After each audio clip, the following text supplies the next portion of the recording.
அனைவருக்கும் வணக்கம். Option tricky trade channel மூலம் உங்களை சந்திப்பதில் மிக்க மகிழ்ச்சி அடைகிறேன். நான் உங்கள் சந்தோஷ். இந்த வீடியோவில் சென்ற வாரம் பேங்க் நிஃப்டி எப்படி இருந்தது, நம்ம சொன்ன எல்லைக்குள் இருந்ததா, அடுத்த வார எல்லை எதற்குள் இருக்க வாய்ப்பு அப்படிங்கிறத நம்ம பார்க்க போகிறோம். இதற்கு சார்ட்டோ இண்டிகேட்டர்ஸோ நியூஸ் பேஸ்டோ எதுவும் இல்லாமல் சந்தையை எளிமையாக நாம் எப்படி பார்ப்பது அப்படிங்கிறத இந்த வீடியோவின் நோக்கமே. இது பயிற்சிக்கான வீடியோ, எந்த பரிந்துரையும் நாம் வழங்குவது இல்லை. இதில் நம்ம இப்போ பேங்க் நிஃப்டி அப்படிங்கிறத நம்மளுக்கு 12 நிறுவனங்களோட கூட்டுத்தொகை தான் பேங்க் நிஃப்டி. இப்போ நீங்கள் ஒரு பாடத்திட்டத்தில் ஒரு தேர்வு எழுத போகிறாங்க. அந்த பாடத்திட்டத்தில் பார்த்தீங்கன்னா ஒரு 5 சப்ஜெக்ட் இருக்குது அப்படின்னா அந்த 5 சப்ஜெக்டோட கூட்டுத்தொகை தான் மொத்த மார்க்குன்னு சொல்லுவாங்க. அதுபோல் இந்த 12 நிறுவனங்களோட மொத்த கூட்டுத்தொகை தான் நம்ம பேங்க் நிஃப்டி. ஸோ அந்த பேங்க் நிஃப்டியில் இருக்கிற ஸ்கிரிப்டும் அந்த ஸ்டாக்ஸும் அந்த நிறுவனத்தை பற்றியும் நம்ம இதில் பார்க்க போகிறோம். கொஞ்சம் வீடியோ கொஞ்சம் நீண்ட பதிவாக இருக்கிறதுக்கு வாய்ப்பாக இருக்கும். ஸோ அதில் பாருங்கள். இப்போ பார்த்தீங்கன்னா பேங்க் நிஃப்டியை பொறுத்தவரை ஒரு நாளோட ரேஞ்சுங்கிறது ஹையுக்கும் லோவுக்கும் உள்ள வித்தியாசம். இது நம்மளுக்கு கண்டிப்பாக தெரிஞ்சாகணும். இந்த ஹை லோ இருந்தால் தான் நம்மளுக்கு ஓப்பன் ஆன புள்ளிகள் இருந்து அந்த ஹை லோ வித்தியாசத்துக்கு சந்தையோட ஏற்ற இறக்கம் இருக்கும். அப்போது பேங்க் நிஃப்டி ஒரு நாளோட பயணம் 500 புள்ளிகள் அப்படிங்கிறது சராசரியான அளவு. அப்போ மார்க்கெட்டை ஒரு மணி நேரத்தில், காலையில் 1 மணி நேரத்தில் வெறும் 100 புள்ளிகளோ இல்லை 200 புள்ளிகளோ வர்த்தகமாயிருந்தால் இன்னொரு 300 புள்ளிகள் இருக்கும். 200 புள்ளிகளோட மூவ்மெண்ட் இருந்ததுன்னா அப்போ 300 புள்ளிகள். அப்போ எந்த ஹையோ எந்த லோவோ உடஞ்சி தான் அந்த ரேஞ்சை செட் பண்ண முடியும். ஸோ அதை ஃபஸ்ட்டு நம்ம தெரிஞ்சிருக்கணும். அதே மாதிரி ஒரு வாரத்தின் ரேஞ்ச் நம்மளுக்கு 1500 புள்ளிகள் அப்படிங்கிறது நம்மளுக்கு தெரியும். இது நாள் வர நம்மளுக்கு 1500 to 2000 புள்ளிகள் நம்மளுக்கு இருந்தது. ஸோ அதனுடைய சராசரி வர்த்தகத்துக்கு எப்படி இருந்ததுன்னு பார்க்கலாம். இப்போ பார்த்தீங்கன்னா நம்மளுக்கு மார்க்கெட்டோடைய 18ஆம் தேதியோட லெவல் பார்த்தீங்கன்னா ஹையுக்கும் லோவுக்கும் பார்த்தீங்கன்னா ஒரு 500 புள்ளிகள் வித்தியாசம். 19ஆம் தேதி பார்த்தீங்கன்னா ஹையுக்கும் லோவுக்கும் உள்ள வித்தியாசம் பார்த்தீங்கன்னா நம்மளுக்கு கிட்டத்தட்ட 1100 புள்ளிகள் நம்மளுக்கு இருந்திருக்கு. அடுத்தது 20ஆம் தேதி பார்த்தீங்கன்னா நம்மளுக்கு ஹையுக்கு லோவுக்குள்ள வித்தியாசம் கிட்டத்தட்ட ஒரு 300 புள்ளிகள் தான். அதே மாதிரி 21ஆம் தேதியும் பார்த்தீங்கன்னா கிட்டத்தட்ட 600 புள்ளிகள். அதே மாதிரி 22ஆம் தேதி பார்த்தீங்கன்னா நம்மளுக்கு கிட்டத்தட்ட ஒரு 600 புள்ளிகள். அப்போது மொத்த ஒரு வாரத்தோட ரேஞ்ச் பாருங்கள் 1197 புள்ளிகள். இந்த ரேஞ்ச் ஹை பாருங்கள் 37,123, லோ பார்த்தீங்கன்னா 35,926. அது எப்போ அமைஞ்சிருக்குன்னு பாருங்கள். செவ்வாய்க்கிழமையோட ஒரு வர்த்தகத்தோட லெவல் தான் இந்த அடுத்த 3 நாட்கள் உடையவே இல்லை அப்படிங்கிறது இங்கே தென்படுது. அப்போது இந்த ஒரு நாளோட செவ்வாய்க்கிழமையோட ஒரு நாள் பயணத்தை தான் நம்மளுக்கு மொத்த வாரத்தின் பயணத்துக்குள்ளே அடக்கமாக இருந்திருக்கு. அப்போது நம்மளுக்கு ஓப்பனான புள்ளிகள் 36,833, ஓப்பனுக்கு மேலே 290 புள்ளிகளும், ஓப்பனுக்கு கீழே 907 புள்ளிகள். அப்போது 36,833க்கு கீழே வர்த்தகமாகும்போது இந்த 300 புள்ளிகளை, இந்த 300 புள்ளி தான் நம்மளுக்கு தெரியாது, ஆனால் 300 புள்ளிகள் தான் நினைத்து, ஏன்னா நம்மளுக்கு திங்கக்கிழமை வர்த்தகம் மற்றும் செவ்வாய்க்கிழமை வர்த்தகம் ஆகிடுச்சு. அதுக்கப்புறம் இந்த ரேட்டுக்கு கீழே வர்த்தகம் ஆகக்கூடாது.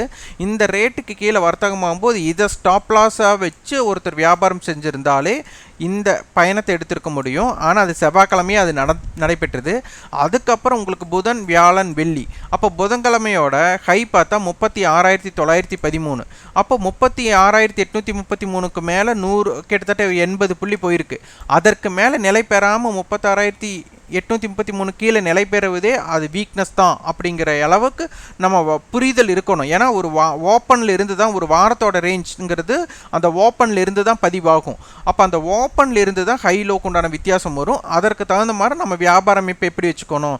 அப்போ கிட்டத்தட்ட ஒரு பேங்க் நிஃப்டிக்குன்னா 1000 புள்ளிகள் to 1500 புள்ளிகள் அப்படின்னா அப்போ அதனுடைய எல்லைகள் எப்படி இருக்க போகுது, அதை பிரேக் பண்ணாமல் எப்படி நடக்கும் அப்படிங்கிறத நம்ம ஃபஸ்ட்டு பார்த்து புரிதல் ஏற்படணும். அடுத்தது நம்மளுக்கு பார்த்தீங்கன்னா ஸ்பாட்டுக்கும் ஃபியூச்சருக்கும் உள்ள வித்தியாசம் டிஸ்கவுண்ட்டுங்கிற அடிப்படையில் இப்போ இருக்குது. டிஸ்கவுண்ட் ஏன் அமைந்தது? அப்போ வாங்குபவர்களோட விருப்பம் இங்கே இல்லை அப்படிங்கிறது. இது விற்பவர்களோட இது பேனிக் செல்லிங்கா அப்படின்னு கேட்டால் கிடையாது. வாங்குபவர்களோட விருப்பம் இங்கே குறைவாக இருக்குது அப்படிங்கிறத இங்கே பதிவாயிருக்கு.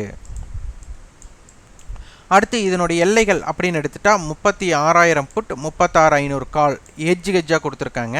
அடுத்து 36,500 புட், 36,500 கால் இது பேர் ஹெஜ்ஜாகவும் கொடுத்துருக்குறாங்க.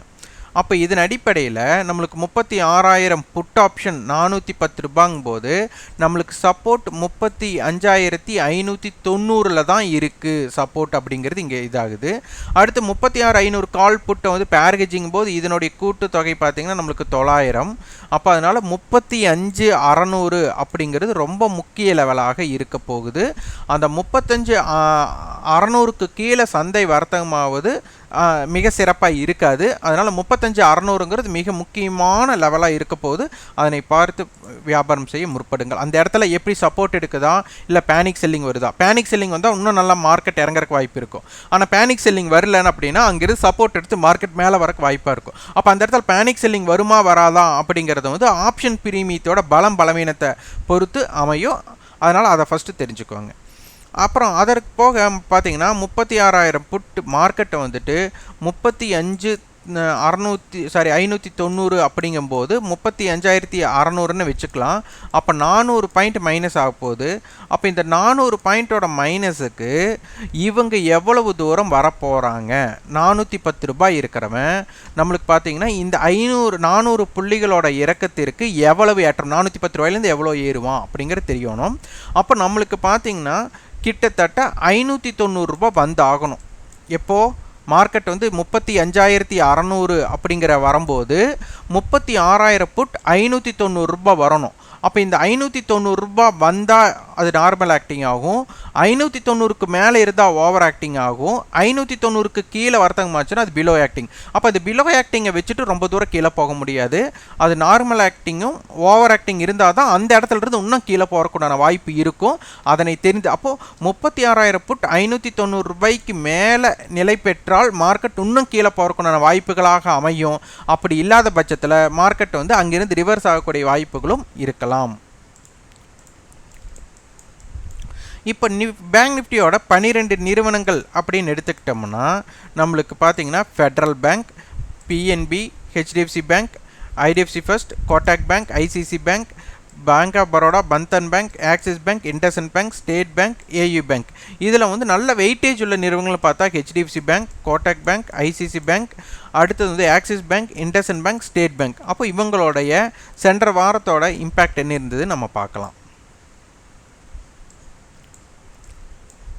இப்போ பார்த்தீங்கன்னா நம்மளுக்கு ஹெச்டிஎஃப்சி பேங்க் அப்படிங்கிறது பார்த்துட்டிங்கன்னா நம்மளுக்கு 1353 அவங்க முடிவுட்டிருக்காங்க. அந்த வாரத்தில் அதிகபட்சமான ரேட் பார்த்தா 1431.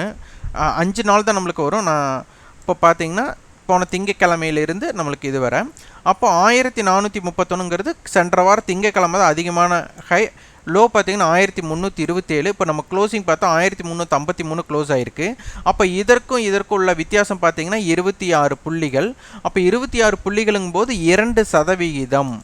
அப்போ இந்த 2% இறங்கி தான் இந்த லோவை, அதாவது சென்ற வாரத்தோட லோவை பிரேக் பண்ணணும். அப்போ அதற்கு தகுந்தவாறு அதை எப்படி அமையுதுன்னு பார்க்கலாம். அப்போ நம்மளுக்கு பார்த்தீங்கன்னா நம்மளுக்கு கால் ஆப்ஷன் அப்படின்னு எடுத்துட்டா 1400 கால், 1360 கால், 1380 கால், 1360 புட் அதிகமாக வர்த்தகமாயிருக்கு. அப்போ 1360க்கு கீழே தான் நம்மளுக்கு இப்போ முடிவுட்டிருக்கு. அப்போ இதன் அடிப்படையில் பார்க்கும்போது நம்மளுக்கு 1360 மைனஸ் 23. அப்போ கிட்டத்தட்ட பார்த்திங்கன்னா நம்மளுக்கு 1333 அப்படிங்கிறது வந்துட்டு நம்மளுக்கு அமையும். அப்போ 1333 1327 ஒரு நல்ல லெவல். ஏன்னா இது வந்து வீக்லி லோவாக இருக்க போது, இது 1360 புட்டோட ரைட்டர்ஸ் பயப்படக்கூடிய இடமா இருக்க போகுது. அப்போ இந்த இடையில பார்த்திங்கன்னா நம்மளுக்கு வால்டைல் ஜோன் இதற்குள்ளே இருந்தால் 1350 கால் வந்து 23 ரூபாய்னா 1373 அப்படிங்கிறது ஒரு நல்ல ரெசிஸ்டன்ஸாக இருக்க போது. 1350 புட்டு வந்து 18 ரூபாய் 50 காசுனா நம்மளுக்கு 1332 அப்படிங்கிற லெவல். அப்போது இந்த லெவலுக்குள்ளே 1332 இருந்து 1373க்குள்ளே இருக்கிறது வால்டைல் ஜோன். இந்த 1332க்கு கீழே கட் பண்ணுனா அதற்கு கீழே நிலை பெற்றால் சந்தைக்கு ஹெச்டிஎஃப்சி பேங்க்குக்கு சாதகமாக இருக்காது. அதே மாதிரி 1373க்கு மேலே நிலை பெற்றால் தான் அது ஒன் சைடு மூமெண்ட்டாக இருக்கும். அப்போது இந்த 1332லேருந்து 1373க்குள்ளே மார்க்கெட் இருந்த வால்டைல் அதை பிரேக் அவுட் பண்ணும்போது தான் வந்து நம்மளுக்கு வந்துட்டு ஒன் சைடு மார்க்கெட்டாக இருக்கும். அப்படி அப்படி இல்லை 1332 கட் பண்ணினதுக்கு அப்புறம் 1332க்கு மேலே நிலை பெறுதா இல்லை அதுக்கு கீழே நிலை பெறுதான்னு பாருங்கள். அப்போ அந்த இடத்துல தான் நம்மளுக்கு ஷார்ட் கவரிங் இல்லை ப்ராஃபிட் புக்கிங்கை வரக்குண்டான வாய்ப்புகள் இருக்கும். அப்போ 1332 மார்க்கெட் வரும்போது அங்கே ஷார்ட் கவரிங் வந்தால் தான் மார்க்கெட் மேலே போக முடியும். அந்த ஷார்ட் கவரிங் வரணும்னா 1332க்கு மேலே நிலை பெற்றால் தான், ஏன்னா அதுக்கு கீழே போகும்போது பேனிக் செல்லிங் வரணும். அப்படி வராத பட்சத்தில் 1332க்கு மேலே நிலை பெறும்போது உங்களுக்கு ஷார்ட் கவரிங் வரக்கூடிய வாய்ப்புகள் அமையலாம். அதே மாதிரி ஹைலியும் அதே மாதிரி தான். ப்ராஃபிட் புக்கிங்னா 1373. அடுத்தது இது வந்து கோட்டக் பேங்க். கோட்டக் பேங்க் பார்த்தீங்கன்னா நம்மளுக்கு 1775 வந்துட்டு நம்மளுக்கு ஹை, லோ வந்து 1683. இப்போ 1727 நம்மளுக்கு க்ளோசிங் கிடச்சிருக்கு. அப்போது இதன் அடிப்படையில் பார்க்கும்போது டேபிளில் 1740, 1800, 1700 புட் கொடுத்துருக்காங்க. அப்போ 1695 இருந்து நம்மளுக்கு சப்போர்ட்டுங்கிற அடிப்படையில் பார்க்கும்போது 1612 ரூபாய். அப்போ 1688 இருந்து 1740 கால் அப்படின்னா இது 16 ரூபாய். அப்போ 1756 ஒரு நல்ல ரேஞ்சாக இருக்கக்கூடிய வாய்ப்புகள் அமையும். இதன் அடிப்படையில் இப்போ 1720க்கு க்ளோஸ் ஆகிருக்குன்னா ஸ்டர்டல் அடிப்படையில் நம்மளுக்கு பார்த்தீங்கன்னா நம்மளுக்கு 20 ரூபாய். அப்போ 1700 இருந்து 1746 இந்த ரேஞ்ச் வந்து வால்டைல் ஜோனாக இருக்கும். அப்போ இந்த 1700ங்கிறது மிக முக்கிய லெவல், 1746ங்கிறது ரொம்ப முக்கிய லெவலாக அமையும். அடுத்து ஐசிசி பேங்க். ஐசிசி பேங்க் பார்த்திங்கன்னா நம்மளுக்கு போன வாரத்தோட 777 ஹை, 745 லோ. அப்போ இது என்ன ஆயிருக்குன்னா லோயஸ்ட் லோவில் க்ளோஸ் ஆயிருக்கு. இப்போ வெள்ளிக்கிழமை க்ளோசிங் பார்த்தீங்கன்னா நம்மளுக்கு லோயஸ்ட் லோவில் க்ளோசிங் ஆயிருக்கு. அப்போ 760, 750, 750 நம்மளுக்கு கொடுத்துருக்குறாங்க. அப்போ 750க்கும் 760க்கும் பார்த்தோம்னா நம்மளுக்கு கிட்டத்தட்ட 17 ரூபா. அப்போ 733 நல்ல ஒரு சப்போர்ட் லெவல் ஆகும். 772 அப்படிங்கிறது ஒரு ரெசிஸ்டன்ஸ் பிளேஸ் ஆகும் அமையும். அப்போ க்ளோசிங் பார்த்தீங்கன்னா நம்மளுக்கு 750ங்கும் போது அதோட ஸ்டர்டல் அடிப்படையில் பார்க்கும்போது 750 அப்படிங்கிற போது நம்மளுக்கு 767 அந்த ரேஞ்சும், இது 17ங்கும் போது 732. ஸோ இந்த ரேஞ்ச் நம்மளுக்கு எப்படி இருக்க போகுதுன்னு பாருங்கள். இதுதான் வால்டைல் ஜோன். இதை பிரேக் பண்ணாமல் ஒன் சைட் மூவ்மெண்ட் வராது, இதை பிரேக் பண்ணாமல் ஒன் சைட் மூவ்மெண்ட் வராது. இதுதான் பிரேக் அவுட்டோட லெவல்ஸாக நம்மளுக்கு இருக்கும். அப்போ ஐசிசி பேங்க்கு. அடுத்து ஆக்சிஸ் பேங்க் நம்மளுக்கு பார்த்தீங்கன்னா 816 ஹை, லோ பார்த்தீங்கன்னா 776. இப்போ நம்மளுக்கு பார்த்தீங்கன்னா க்ளோசிங் அப்படிங்கிற அடிப்படையில் பார்க்கும்போது இது லோயஸ்ட் க்ளோசிங்காக இருக்குது. ஆனால் லோயஸ்ட் லோவில் க்ளோசிங் கிடையாது, லோயஸ்ட் க்ளோசிங்கில் இருந்திருக்கு. இப்போ நம்மளுக்கு 800 கால், 790 கால், 780 புட்டு கொடுத்துருக்குறாங்க. அப்போ 780 புட்டுன்னு நம்மளுக்கு 769 அப்படிங்கிறது நல்ல சப்போர்ட் பிளேஸாக இருக்கும். 800 காலுங்கிறது 804 நல்ல ரெசிஸ்டன்ஸ் பிளேஸாக இருக்கும். இதுக்குள்ளே வால்டைல் ஜோனாக தான் இருக்கும். அப்போ மார்க்கெட் 780 க்ளோசிங் ஆயிருக்கனால 768 இருந்து நம்மளுக்கு 792 இந்த லெவலுக்குள்ளே இருந்தால் வால்டைல். இதை பிரேக் அவுட் பண்ணால் மட்டும்தான் ஒன் சைடாக இருக்கும். அந்த லெவல்ஸில் வர்த்தகம் பண்ண பாருங்கள். அதே மாதிரி இண்டஸ்இண்ட் பேங்க்குக்கு பார்த்தீங்கன்னா நம்மளுக்கு 992 இருக்கிறதுலே ஹையஸ்ட் ஹை, லோ பார்த்தீங்கன்னா 951. இப்போ நம்மளுக்கு 960 க்ளோசிங் கொடுத்துருக்குறாங்க. இப்போ நம்மளுக்கு 1000 கால் நம்மளுக்கு பார்த்தீங்கன்னா 2 ஸ்ட்ரைக்கோட தான் 1000 கால் நம்மளுக்கு 26 மேதும் ஆயிருக்கு, 28 ஏப்ரலும் ஆயிருக்கு. அப்போ 1000ங்கிறது நல்லது. அதுக்கடுத்து 980 கால், 990 கால், 960 புட் கொடுத்துருக்காங்க.